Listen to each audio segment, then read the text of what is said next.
Yes. Welcome to the Programmatic Digest podcast. Erik, Justin, welcome. This is you both, you guys, this is your first time on the podcast. I'm excited to have you.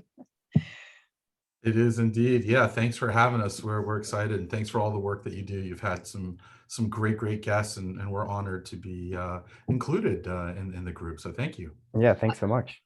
I am particularly excited about this one because, again, I am 100% on the buy side. But before we get into the conversation today, which is the sell side perspective with everything that's happening in our industry, give or take, I'd Yeah. love to have you both introduce yourselves quickly, Erik and yourself, and then Justin, let us know what you do, who you are, and how we can get a hold of you. Sure, sounds great. First, my name is Erik Requidan. I am a co-founder of Media TradeCraft. And we can talk about what Media TradeCraft is here in just a second. But a little bit about myself. I've spent my entire career really, as a publisher, either in roles in product operations or revenue, and then eventually moving into media services, always serving publishers.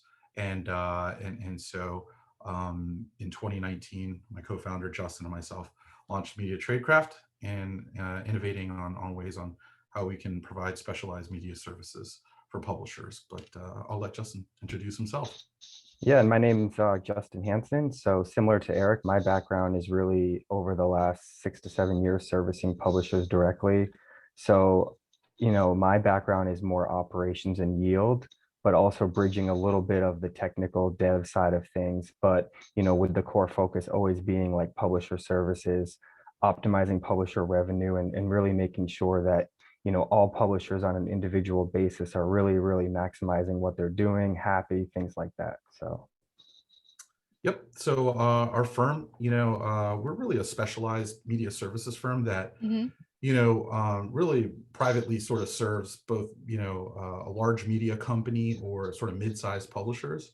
Mm-hmm. What makes us a little bit different is that we really sort of insource our services, and we provide those exclusive services for those publishers and work directly with teams internally, or they can work, with us in a unique way as well. So, and our folks, it's not just Justin and myself. We're really proud of the team that we've, sort of assembled.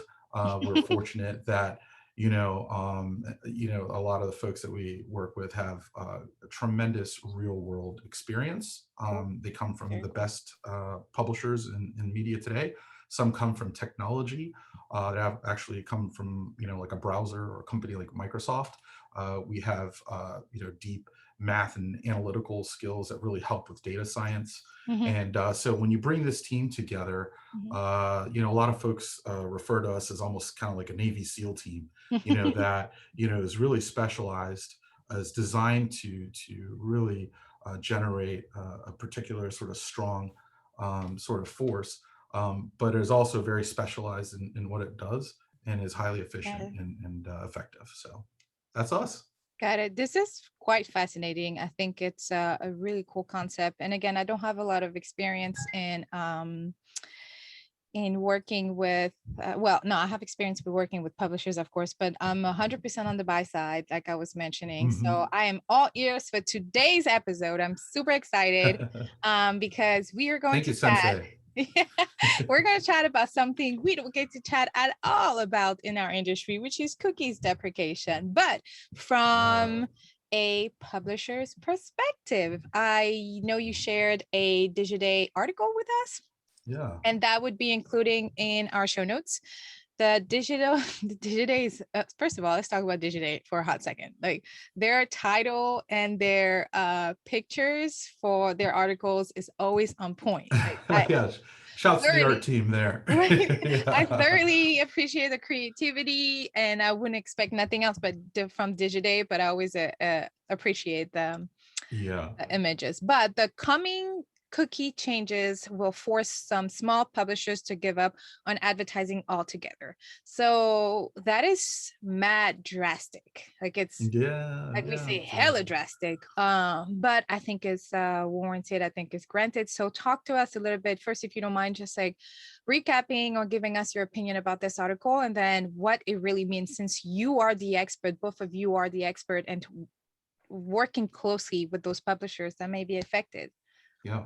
The first, as you said, shouts to the crew there. We absolutely Right. love everything that they do, and Yeah. especially it's really hard to do such a good job for such a long time. So we're Mhm. happy for all they do to cover the space. And I thought it was a great article. Yeah, the headline's scary, and I think it taps into really sort of this publisher anxiety that's really real out there. But I want to talk about that for a second, because I do believe, and I think the sensei would agree that, when there's a lot of anxiety to do the right thing, you got to take a step back and take a Oh, breath, absolutely. right, and figure Absolutely. out, what's that plan look like going forward. And I think what it really highlights is that publishers of all sizes are feeling anxiety, right? And I think sometimes the sort of mid-sized, smaller publisher may express that a little bit more, because Mhm. so much of the strong marketing language that's happening in the industry, and all the articles that get forwarded around to the C-suite are just about Mhm. things that a lot of publishers don't always have, right? Yeah. A friend of ours, Lila Hunt, produced this great article about like all these things that make you feel like you don't have enough. You Mhm. don't have enough first party data. You don't have enough hashed emails. You don't have enough subscriptions, right? You Mhm. have to have all these recurring users, and I think it's a real anxiety that's out there. In the article, I think really is highlighting a survey they did with a couple hundred publishers, and the results were that, hey, if you're a big publisher, you've got a big game plan, or at least that's the way you talk, right? Mhm. And if you don't, if you're not a very large publisher, then you might be a little bit more scared about what happens in a year and a half. So it was an interesting article because Justin and I talked to publishers that we work with directly, and then also we're part of a much larger publisher community that Yeah. communicates regularly with each other, right? So Mhm. this is where the importance of community and ecosystem relationships, and even as buyers, and your perspective too, right? We can't just talk as publishers and as companies without talking to our buy side partners or to our connected technology partners to understand how to navigate some of that stuff. So it was a fascinating article. I encourage everybody to go read it, and sort of you know understand that there's going to be hard work up ahead, uh, and we're certainly not afraid of that hard work. We welcome that hard work, and Justin and myself and a lot of other great companies have been through big change, and that's essentially what's coming down the pike. You know? So the anxiety that that is felt across the industry comes from the revenue that will be lost. Correct me if I'm wrong. Okay, just keep me Yeah, honest yeah. here. Hmm. I believe, as I was talking to other folks in the industry, they're predicting that they, to preserve the open web, they are expecting big publishers or small to medium publishers to now ask their readers to subscribe for free, or in order to have access to unlimited content, then you will have to at least sign up with your email address. So it is still like an email address or some type of identity that will need to be given in order to get to that content. Even if whether there's a paywall or without a paywall, there still be that sign up here first. I mean, Media Post has done that for years before it became sexy. Digiday, you only have 3 articles a month for free. Ad Exchanger did it too. So it's not uncommon for, like, I know for myself, I would invest in certain publishers if if it made sense, right? Right. But the reality is that is that a perspective that's shared on the sell side? Does it make sense? Do you think that that's a plausible solution for for for for for publishers, one, and I don't know, what do you think? Let me just stop here for now. Yeah, I mean, I think first Justin has architected, I Mm, think, an approach with something that works for all publishers because every publisher is unique. So I want to let Justin sort of explain that. Yeah, and I want to quickly too back up about the anxiety. I think part of yeah, that too is there's an unknown factor, right? When you enter something that's new, that's, different from the last 5, 6 years, publishers are they're going to be anxious about it, right? Because they know how dollars are transacted on now, and then they're yeah, hearing that those dollars might not be transacted in the same way, in a year. So that's just going to create like some anxiety in general. Hmm. But mhm, I think really for a publisher, it's understanding like what you are as a publisher, right? So you Hmm. bring up a great point, like, is email a potential solution? Is identity through means like that a potential solution? And it really depends on the publisher, right? Do yeah, you have do you have a bunch of emails, or are you able to get them? I mean, if you have really loyal audiences, then maybe you can really double down on that over the next year.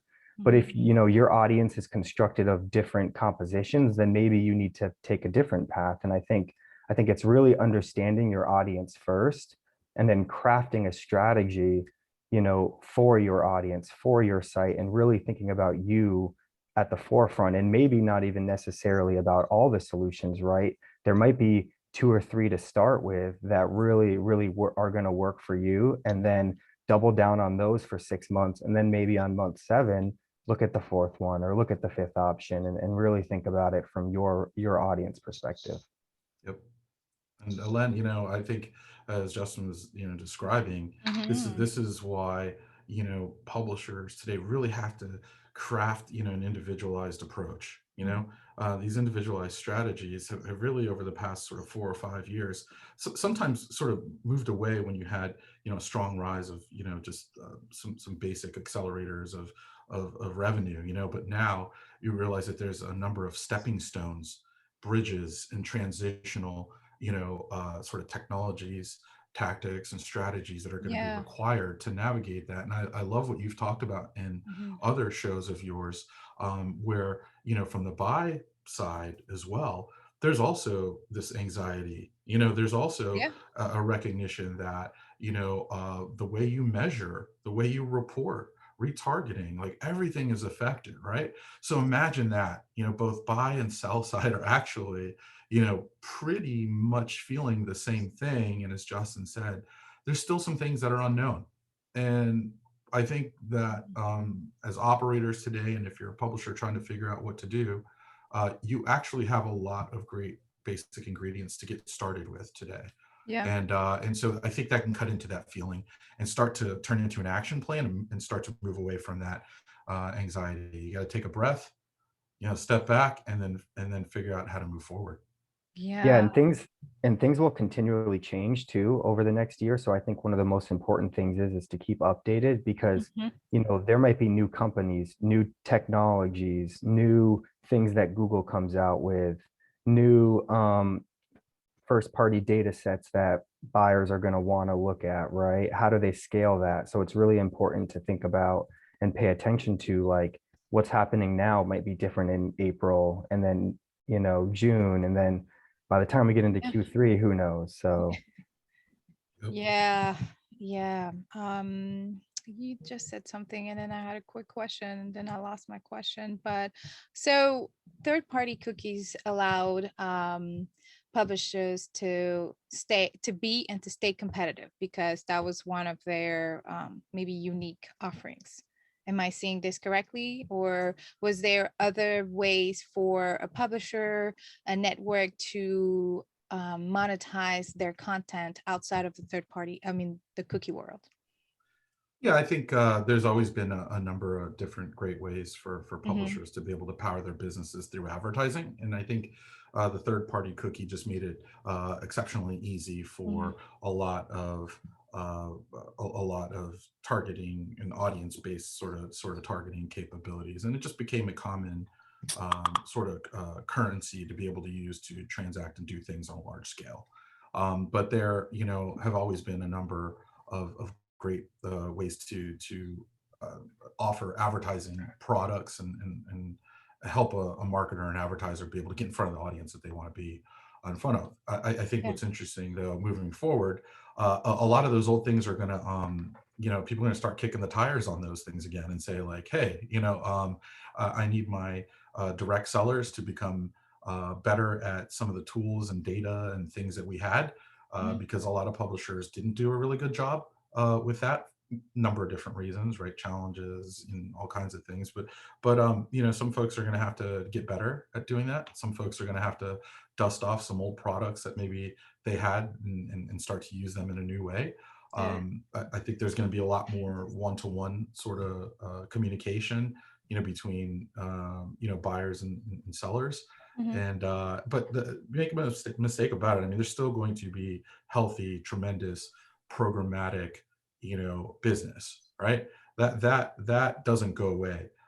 It's just another evolutionary step, and that's why I think if you can craft the right plan and really figure out how to move forward, we could just see this as another big step in innovation. So Yeah, I mean, again, looking from my perspective, I think that it just going to arm partnerships, right? It's going to either alleviate some partnership or it's just going to be revealing a lot of things that were not particularly transparent before between buyers and buy side and sell side. And what I mean by that is that now we are going to develop some pretty cool, like almost one-on-one partnership with some of those networks. I mean, it's not like it's never existed before.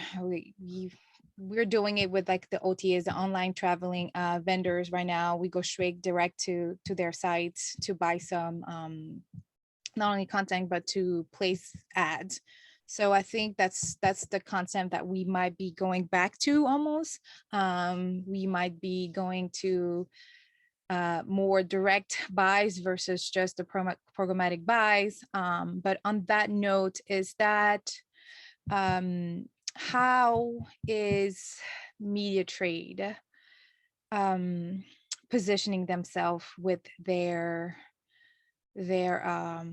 client, with their customers? Like I know you yeah, yeah. mentioned to to take a breather, which I appreciate, of Mhm. course. But what's the real conversation that you are having with them? Yeah, yeah, sure. No, I think it's interesting. Justin and I, we talk with so many Mhm. media companies, and on the onset or at first, it's like, what's a plug and play solution? Like, how do we just get this done? That way, we know Ah, that we're okay moving yeah, forward. And the reality is, it's a lot of hard work, right? yeah. So first, really, it sounds very simple, but it's actually very hard to do, and that means you need Mhm. to create a game plan.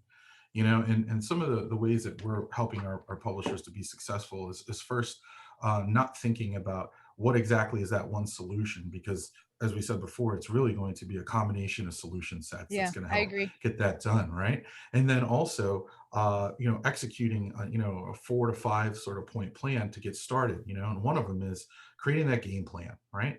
The second is sort of deciding who's going to lead or who's going to drive that process, right? Mhm. And then it also means breaking down some silos that may exist, because we're sometimes talking about multiple stakeholders, multiple sort of leadership roles that have a lot of the ingredients that you have to work with, right? Yeah. Mhm. And so then you're going to have to figure out how to select the right partners. And this is what's interesting Yeah. in the Digiday article. With all the publishers, they realize that when you're approaching difficult things, you sometimes have to partner up. And right now, it's absolutely clear that many publishers will need specialized help, right? They're not necessarily engineers or coders or digital experts sometimes, right? And Yeah. so that's where, working with the right partners is really, really going to be important. So you got to create those blueprints, figure out the ingredients you have, what kind of pub are you, who's going to cook, who's going to construct, you know what I mean? What are the tools you're going to use, and what products make sense for you? Because as Justin pointed out earlier, if you think you're going to go from 0 emails to 500,000 emails in a year, I'm sorry, that's a very hard thing to do, right? Might If you not be a think you're, realistic goal. yeah, exactly. So you've got to work with what you've got, and so I think that's where, really the sort of right plan really matters. And what we've seen is a lot of folks want to go straight to, how is this fixed in Yes. 6 months, right? And it can be intimidating. But the reality is, once you take a breath, like we said, and stop and then start to build and execute that plan, we've got some time. We've got So give time to me get better. give me an example of the plan that you would I'm hoping I'm not putting anyone on the spot here, but what kind of like give us an example of plan. I'm very curious because for instance Mhm. on this side of the water, on the buy side of the on the buy side, we have contextual targeting, we have leveraging first party data, we have Pribid and Unify ID 2.0, I think it's still 2.0. So we have somewhat some solution. And then there's like specific vendors such as like Tapad or I think the Washington Post that are coming up with their own thing. So again, we're going back to almost like going towards that direct buy. But to me, those are definitely option I am considering across with clients, campaigns, whichever, because it's offering um, diversity in our targeting. So contextual, I mentioned like maybe a whitelist here based on first party data, based on your own website traffic. So what is an example of plan that, especially for small to medium publishers or a smaller to medium network, if that makes sense? Sure. And I think I'll answer your question first, and I'll let Mhm. Justin answer too. But just we just recently talked with a big buyer, and I'll tell you what their answer was, right? And you just described having to kind of get a whole bunch of different things out, right? Now you're going to be cooking with a whole lot of stuff. Well, what if the answer to your question is actually you're going to have to do a little bit of all of it, right? And that's where, it's going to be more complex. It's going to be more work, and it means that manpower. It means that just like roles at agencies or even publishers are going to have to increase. There's more Mhm. work to be Yeah. done, right? And this is specifically what the buyer was saying. So just to, from one buyer's words to another buyer, it means all of those things you mentioned, you're probably going to have to tap into all of them. Yeah. And they're all going to serve a certain purpose, because what we know is absolutely true is that every publisher is different, right? The idea that you could treat every single publisher the same is wrong, right? It's like Nutrisystem, right? 10 pounds in 10 weeks, you just eat this one meal. Yeah. Well, what you figure out is that every human being and every person and every body type and everything is different. And it's the same Yes. thing like a publisher, right? So, but I'll turn it over to Justin. I know. Yeah, and I think going back, to the original point about us, which is like really good about being an in-source team, is that we sit so closely with the publishers. That means their dev team, that means their ops team. We have dev teams, we have ops teams, right? But together we understand their how their website works. We understand their content. We sit with their content teams to understand what they're doing there. So the contextual side of that. So Hmm. I think, specifically for our publishers, what we're doing is we're looking at what they're good at, right? What they have audience wise, starting to accelerate those. So let me give you an example. We have one publisher who already has a good amount of emails and logins. So we're Okay. working with them over the next year to really accelerate that process. We have other publishers that have really, um, you know, direct audiences with high users that come every day, and they have less emails, but we're crafting a solution for them there. So we're really thinking about the publisher on an individual level. Mhm. And then others, we're even doing things like working on redesigns, because that's a thing that a lot of publishers aren't thinking about, right? the Yeah. way the one way to combat, like, that is how you deliver an ad, make it more viewable, make it more like higher attribution, things like that. And this is something that, a publisher has been looking to do for a couple of years. And then this is almost like a good way to really accelerate that process and really create a more user-friendly environment. Because if you think about what's Wow. happening here is, all of these changes are really looking at the user first. They're user first concepts, privacy, third-party cookies, versus, where the industry is moving towards. So it really depends on the publisher, but really getting a detailed and concrete plan for what the publisher's audience is, and then working with their teams in source to really accelerate that. Got it. Got it. So let's take a quick pause here as I'm looking at my time, but I have a few more questions. I just want to be mindful of your time. This will be edited out of the podcast, by the way. Yeah, all good. Yeah. Okay. This room be like, woo. Yeah, we'll add like a slow music, Yeah, that's right. So I want to Yeah, be like that mindful. elevator music. Yeah. It's like This is where I'll place a sponsor. Interlude. Yeah, so we're good on time right now. you're good on time? Okay, because I'm thinking maybe I'll just separate this podcast into two. Yeah, sure. So the first what we just discussed, the sentiment of the industry. You've given us like a specific plan. I'm just looking at your notes here, what you would like to discuss. Yeah, I think one thing might be nice to touch on, Ellen, is as we were talking about sort of like, the next steps and all this stuff. Perfect. I think Got it. I think publisher and industry innovation, I think we should remind the whole ecosystem that a lot of that come from oops, what is this? Okay, has come from small to medium sized publishers first. You know what I mean? So yeah, we can look to those areas again. So all right, so let me see this.